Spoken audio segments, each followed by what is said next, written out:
Ya. Buenas noches, Tiferet, Lea Tiferet Carrillo. Muchas gracias por aceptar esta invitación. En esta Don sesión, Roger. Tiferet, nos vas a poder ilustrar con la experiencia que tienes sobre el tema del judaísmo. Yo personalmente, Tiferet, considero que eres una persona que tiene experiencia en el tema del judaísmo y especialmente este tema que es muy relevante para que vamos a tocar en esta ocasión. Tiferet, te cedo la palabra. ¿Quieres darnos algunas palabras iniciales a esta sesión? Primero, agradecerte, Roger, por la confianza. Es para mí un honor y además una responsabilidad muy grande por el tema que se toca, que es el judaísmo. Es la primera vez, no, yo no me imaginé que en la vida se me haría una entrevista con este motivo. Em, Para los que no me conocen, mi nombre común es Magnelia Carrillo Espinosa. Mi nombre hebreo es Lea Tiferet. Em, Farmacéutica de profesión, eh, militar en retiro.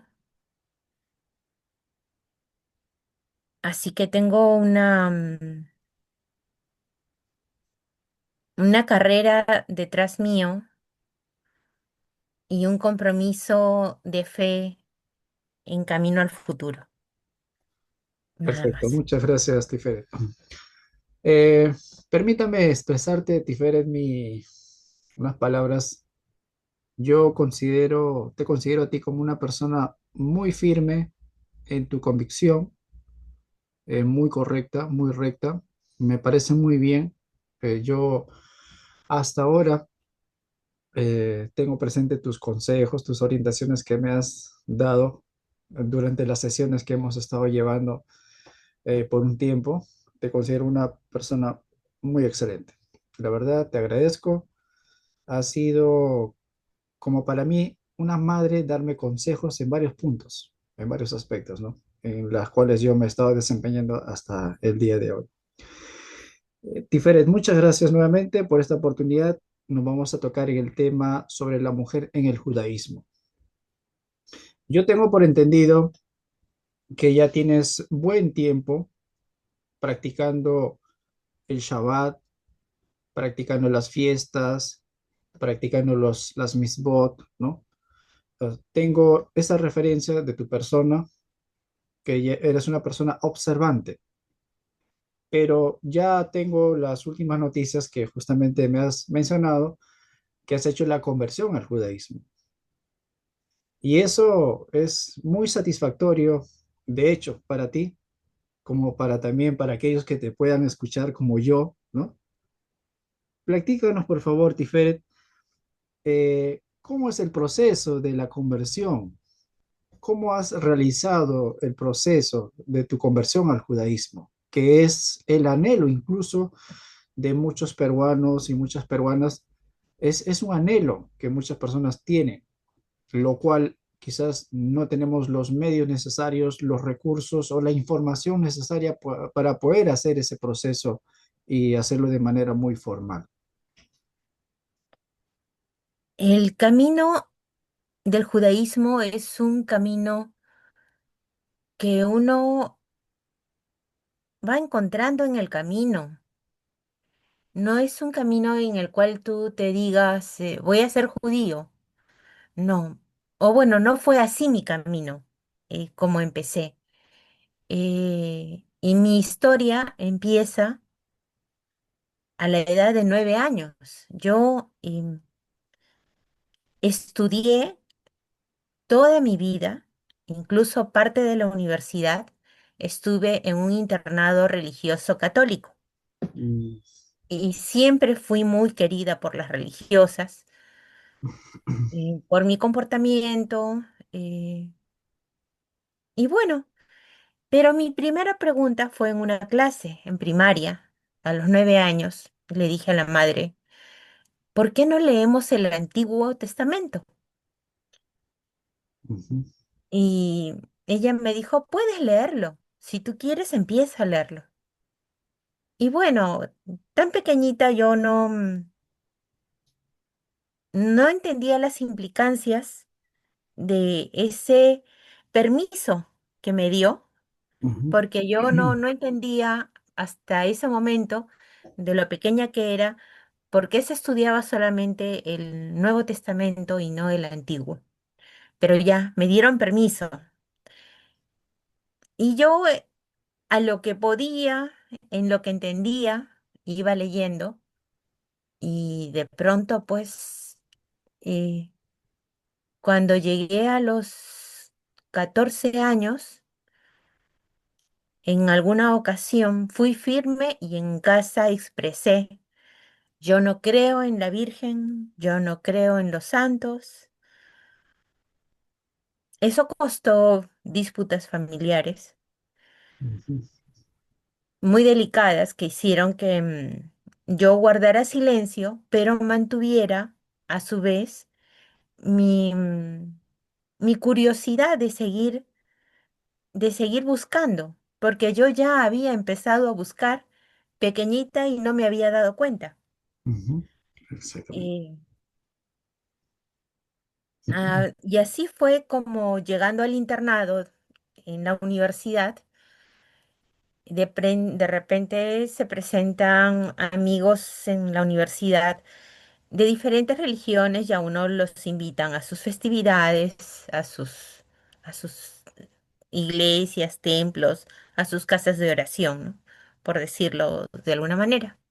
Ujú, Alguna cosa me gustaba y no regresaba, pero siempre lo hacía con permiso de la madre superiora del internado. Y entre ella y yo era un acuerdo que cuando yo iba a estos lugares, porque para retirarnos, para ir a algún lugar, poníamos en el libro, voy a la universidad, clase de tal, o voy a la biblioteca, o voy a tal, voy a la tienda.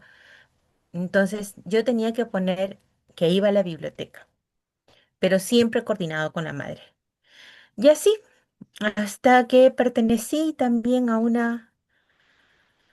eh, en Trujillo, a la famosa CUC, que era la Comunidad Universitaria Católica, que los que pertenecían, los jóvenes, eran, después me enteré, se les hacía un seguimiento y eran muy escogidos, era un grupo muy reducido.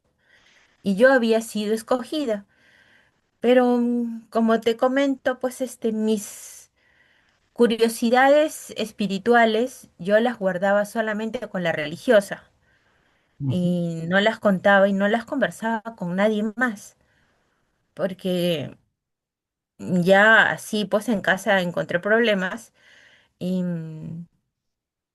bueno, cuando pertenezco a esta comunidad universitaria, era un sábado y me habían invitado a una filosofía japonesa, Seicho no Ye, el hogar del progreso infinito.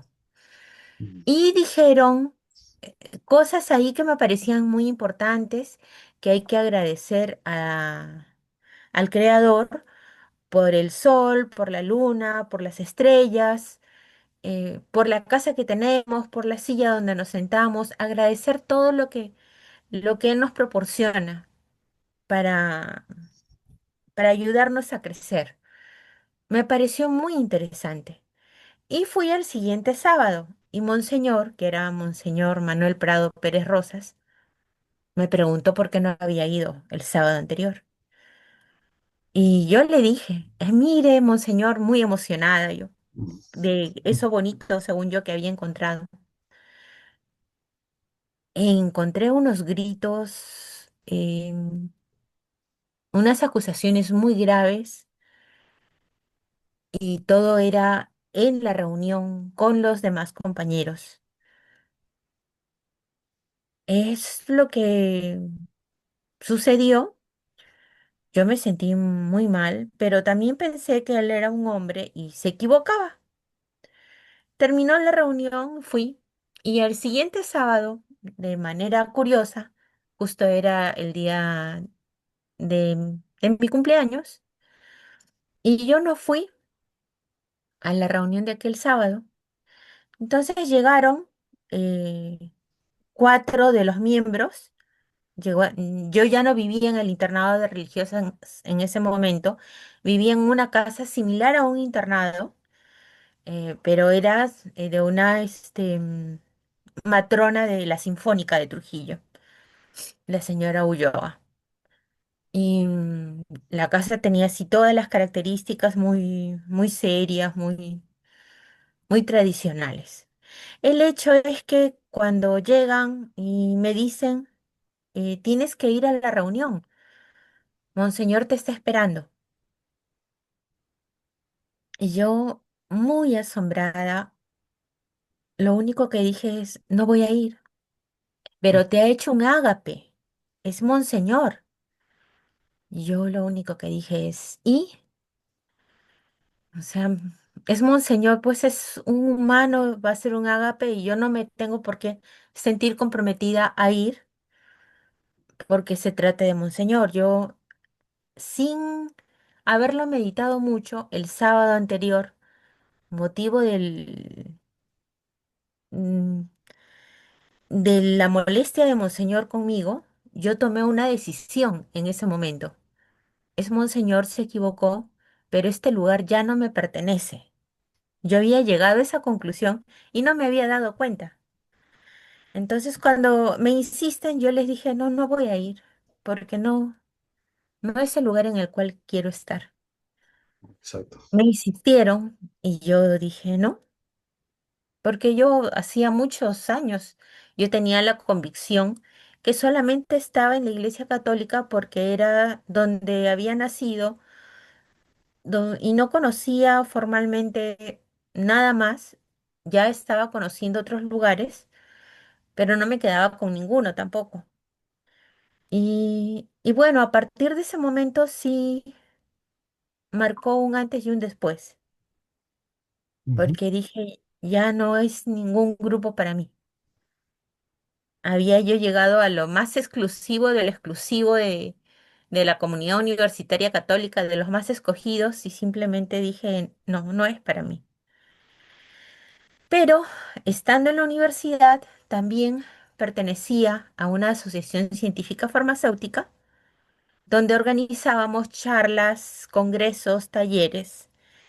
Y en esas charlas, congresos y talleres, yo era parte de los organizadores y me pidieron acompañar en el próximo congreso a una ponente.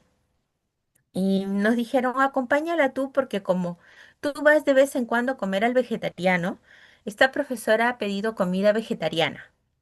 Ah, Entonces tú vas a compatibilizar con ella y justo en la charla que ella iba a dar, yo iba a ser la que iba a ayudar en la charla y en el taller, porque era charla y taller. Entonces, ya, excelente. Se trata de la doctora Marta Ortega de Palti, paz decana del Colegio Farmacéutico del Perú, acá en Lima, y también ex catedrática de la Universidad Nacional Mayor de San Marcos. Y bueno, pasamos una semana con la doctora, eh, la acompañé, no profundizamos en grandes cosas, simplemente, como quien dice, nos caímos bien y así pasaron los años, terminé la carrera en Trujillo y por razones familiares en casa decidimos, y yo decidí venir a Lima porque mi hermano estaba terminando su carrera acá y yo dije, yo lo acompaño. Y vine acá a Lima ya para formalmente trabajar, pero antes, como siempre, dije voy a ayudar en el colegio farmacéutico, como me gustaba siempre ayudar en todo lado. ujú. Y me presenté y resulta que la decana era la doctora Marta Ortega de Palti, el- a quien había acompañado hacía años. Entonces hablé con ella, doctora, ¿me recuerda? Ah, sí, tal, empezamos a hablar. Me presentó a otra doctora, Lucila Schneiderman, muy amiga de ella, y yo me hice muy amiga de la doctora Lucila Schneiderman. Yo estaba, como decimos, pues chibolita, recién egresada de la universidad, con todos los ímpetus. Ujú, Y justo después de todo eso, la doctora me contrata, la doctora Marta Ortega de Palti, me contrata, eh, y es el primer trabajo que yo tengo formalmente acá en Lima, en el Colegio Farmacéutico. Y así pasaron los primeros meses y nos hicimos muy amigas con la doctora Lucila. Y hablando y conversando, resultaba que un día me dijo, ¿y por qué comes así? ¿Por qué esto? ¿Por qué lo otro? Yo le explicaba y ella me dice, ¿y cómo es? Me empezó a escudriñar más fino. exacto. Entonces llegamos al punto de, es que en mi casa la carne se lava con sal antes de prepararla. Ah, sí. Ah, ¿y cómo es la cocina de tu casa? No, en casa, pues mis padres tuvieron dos casas y en las dos casas, en la cocina, habían dos lavatorios. Y mi mamá y mi papá decían, uno es para el desayuno, que siempre hay leche, mantequilla, queso, y el otro es para el almuerzo, o sea, las cosas separadas para el desayuno y para el almuerzo. Así lo aprendí. Ujú, Y la doctora Lucila me dijo, ¿tú sabías que esas costumbres son judías? Y yo, ¿costumbres judías? Y claro, yo había escuchado en las películas la famosa serie antigua, Holocausto, y todas las películas en relación, y la famosa película de Moisés. Había escuchado algo sobre los judíos, pero yo no tenía ni idea que esas eran costumbres judías. ujú, Entonces, pero también la doctora me tuvo tanto, tanto cariño y me dijo, mira, yo soy soltera, no tengo hijos, pero como yo he trabajado en el hospital militar, a todos los ex trabajadores, porque ella también justo ya era una persona que había terminado, ya recibía su pensión, pero estaban asimilando a mujeres eh, por primera vez. Y esta vez las primeras mujeres que captaron fueron para ser entrenadoras de otras. Y cuando a ella la invitan, le dicen, ya es para que trabajen en unidades. Y la doctora me dice, eh, yo quiero que tú participes como que fueras mi familiar.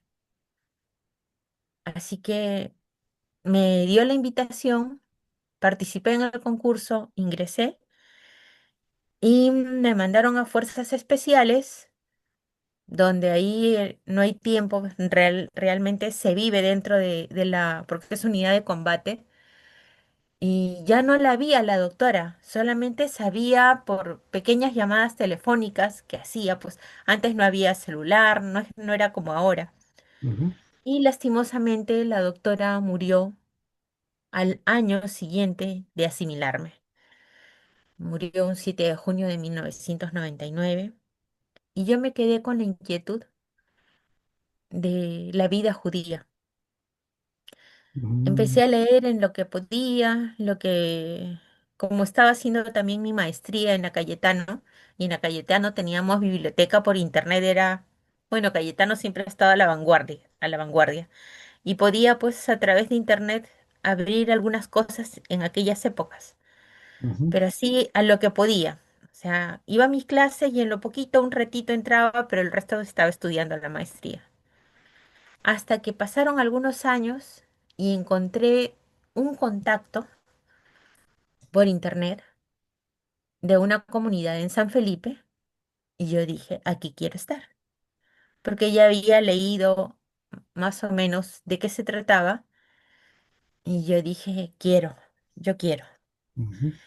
Hice ese contacto, empecé a aprender, a comprar literatura y formalmente empecé a guardar Shabbat o a tratar de seguir, porque todavía pues era una novata, sigo siendo novata, pero en aquel entonces todavía pues recién, pero yo dije, tengo que guardar Shabbat. Era el año 2007. Entonces, eh, de aquel entonces he pasado eh, por varias experiencias con diferentes personas, aprendiendo y obteniendo maestros. He tenido dos maestros que ya fallecieron, eh, un rabino israelí que ya falleció, otro rabino, o bueno, no era israelí, o también era uruguayo, se fue a Israel. El rabino Israel Ginarman, de bendita memoria, fue mi primer maestro. Después, am, hasta hace poco, el rabino Miguel Kanievski, de las tradicionales canteras de la familia Kanievski, que quienes conocen de judaísmo saben que son de los rabinos más eruditos. Él fue mi rabino, específicamente de Talmud, pero teníamos un plan de estudios de 7 años, porque el estudio del Talmud es muy largo, muy minucioso, y es con un estudio diario, lo que se llama el Daf Yomi. Solamente alcancé a estudiar un año, y no todos dan ese tipo de estudios así, tan libres. Este rabino Miguel Kanievski se dedicó a eso. Aprendí un poquito de Talmud. Hay una infinidad de 6 años por estudiar que no, algún día tendré un maestro.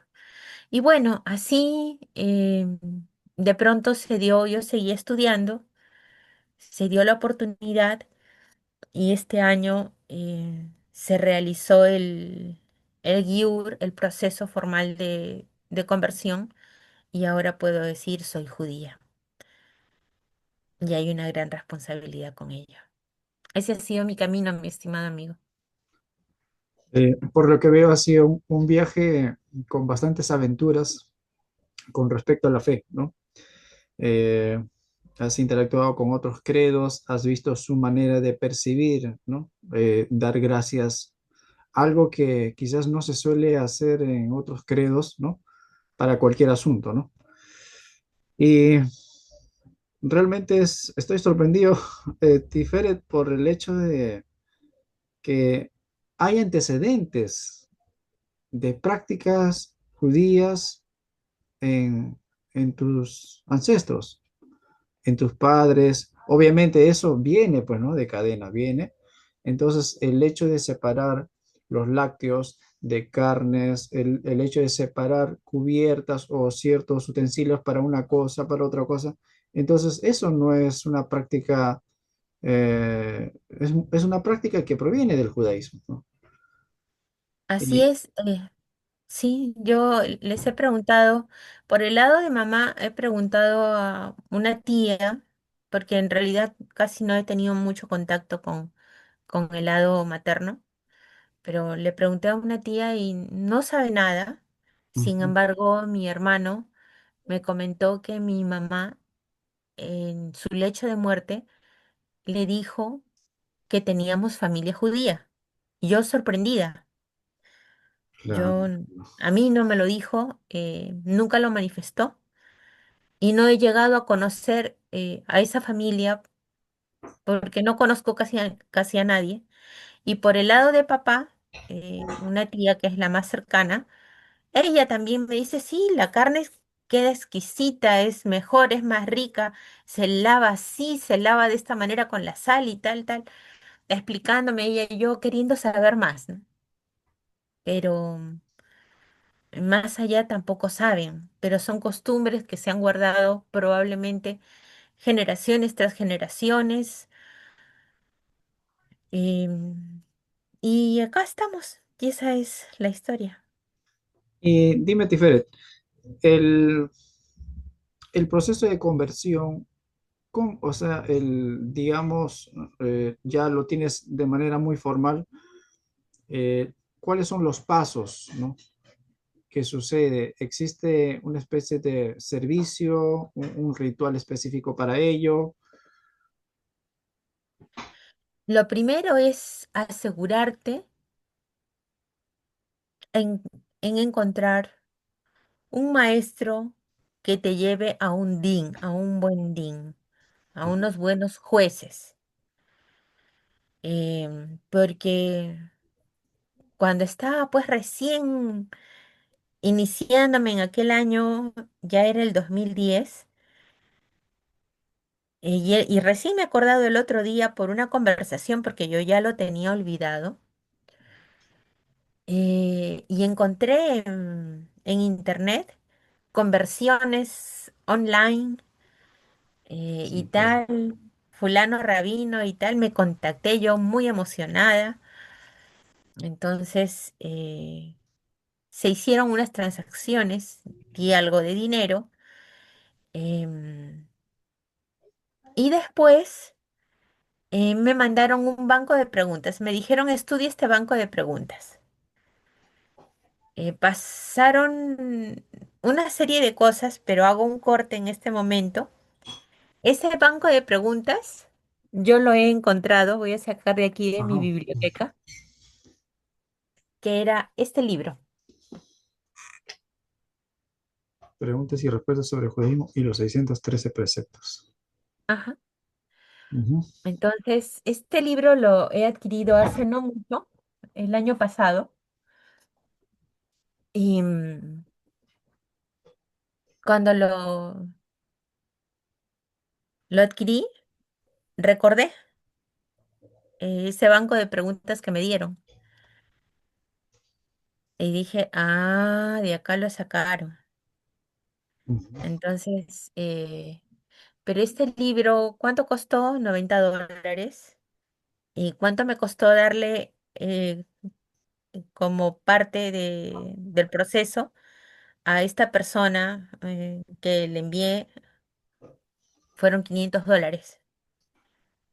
Entonces, eso es una estafa. Entonces, las personas, cuando no conocen, como en ese momento yo no conocía mucho de los requisitos, me estafaron. Pero lo olvidé porque yo estaba muy emocionada en el proceso y seguía yo buscando. Entonces, lo primero que se tiene que asegurar uno es encontrar un buen maestro, asegurarse que sea un buen maestro.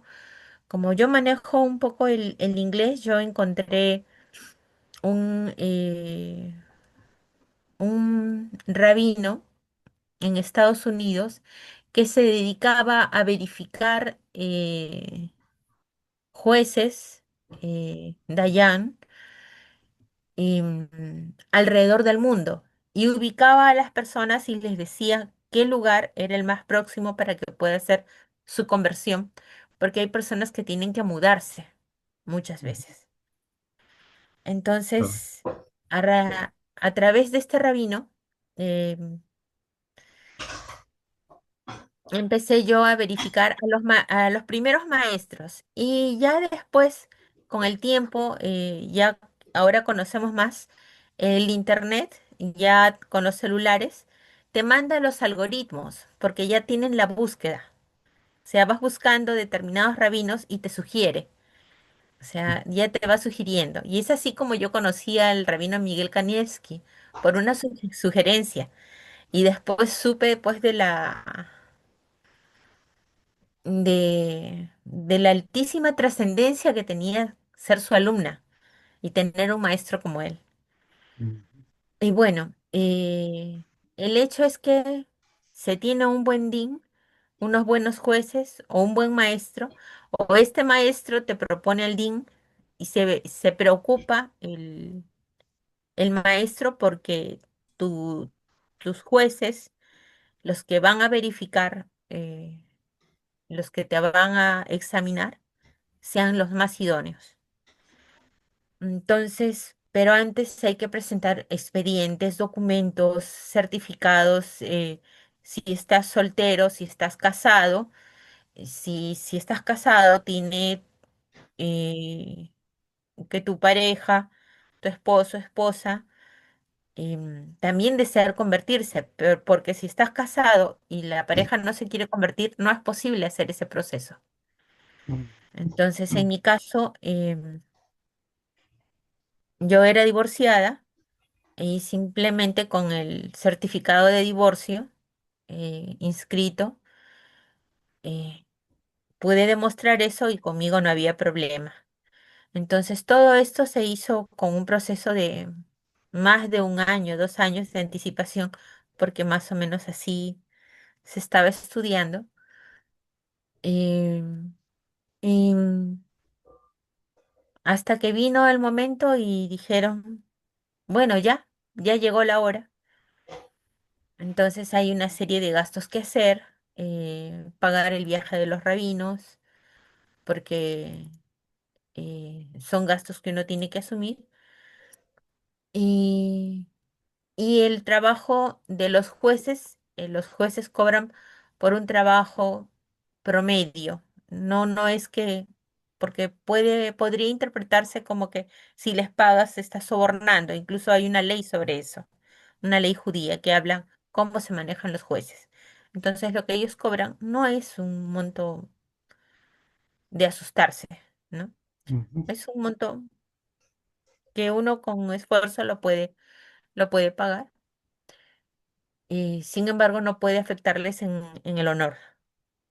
mm, Entonces pero, vinieron los rabinos, se hicieron todos los pasos y por grupos entraron. En el momento decidieron primero entrar las familias, después las personas solas.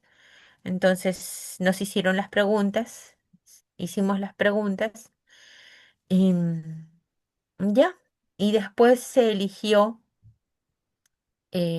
como MIGBE, porque para terminar el proceso se tiene que hacer la inmersión en la migbe, que es como para volver a nacer. La migbe, el agua, es como el vientre materno, entonces es la fuente de agua. La mujer tiene que estar con una túnica cerrada, cerradita, de color oscuro, porque no los rabinos que ven la primera inmersión. La primera inmersión es con la túnica puesta, entonces totalmente oscura, que no ni con los rayos del sol se puede transparentar. O sea, así de rigurosa es hasta cómo se escoge la tela. Y se hace la inmersión, si es adecuada, si no se vuelve a repetir. Luego las balanit, que son las ayudantes, las damas ayudantes nos quitan la bata y uno tiene que sumergirse una segunda vez y hacer la bendición y hacer una tercera inmersión. Después de la tercera inmersión, en mi caso ya me pusieron la túnica, salí y procedí, llevé mi canastita con mis utensilios de cocina nuevos, los nuevos, e hice lo que se llama Tevilat Kelin, que era la bendición para los nuevos, la entonces, nueva vajilla. ajá. Entonces ya estaba con mi canastita, toda yo emocionada. Sí. Hice la inversión de mi vajilla nueva y ya, ese fue el proceso. Veo que es un proceso bastante eh, minucioso, quizás también puedo decir muy exacto o quizás riguroso, pero veo que sí tienen normas muy precisas para ello, ¿no? Y ya, Para todo. y eso el Beit Din es el que se encarga en supervisar seguramente todos esos detalles. Así es. Sí. Ajá. O sea, cualquier persona o digamos un rabino que no está calificado o que no tiene la, ¿cómo se llama? el nombramiento no puede realizar una conversión Es de más, esa manera. dentro de las leyes de conversión, hay un libro que no lo he traído ahorita, está en el otro ambiente. Siempre lo sigo repasando, pero es más o menos parecido a este, por decir. Estas son leyes de luto, es más o menos parecido a este. Ujú. Esta es una serie de libros que son del rabino Rafael Cohen Soae.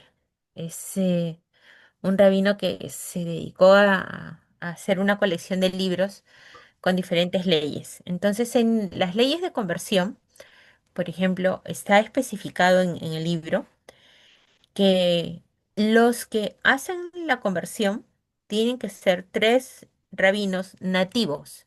¿Qué Ah, significa nativos? Nativos, hijo de padre y de madre judíos. No puede ser un rabino converso.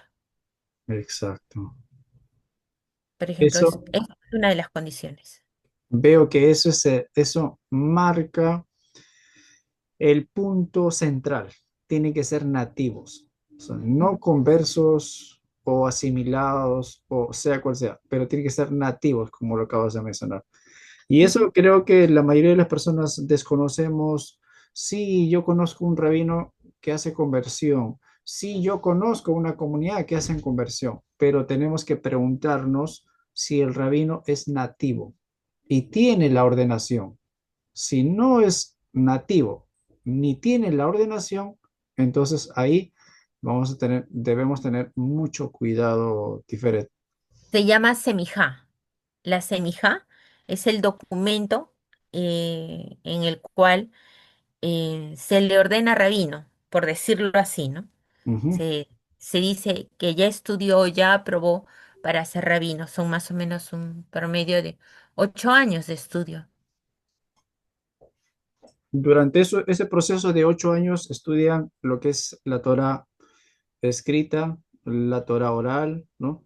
Todo el Talmud y el Gemara, cuerpo de leyes dentro del judaísmo. Entonces, es una Gem- persona que está especializado o muy capacitado en el conocimiento de la ley oral como de la ley escrita, seguramente, ¿no? de Eh, hecho. Mi estimada Tiferet, te agradezco por todo este detalle que nos has dado al respecto sobre la conversión que has hecho y realmente creo que habrían preguntas adicionales a detalles quizás más exactos. ¿Me vas a permitir, Tiferet, hacernos un break? Vamos a hacer un Claro. break de 10 minutos para regresar en una segunda sesión y podemos continuar con nuestro banco de preguntas, Tiferet. ¿Está bien? Perfecto. Muchas Gracias. gracias, Tiferet. Gracias.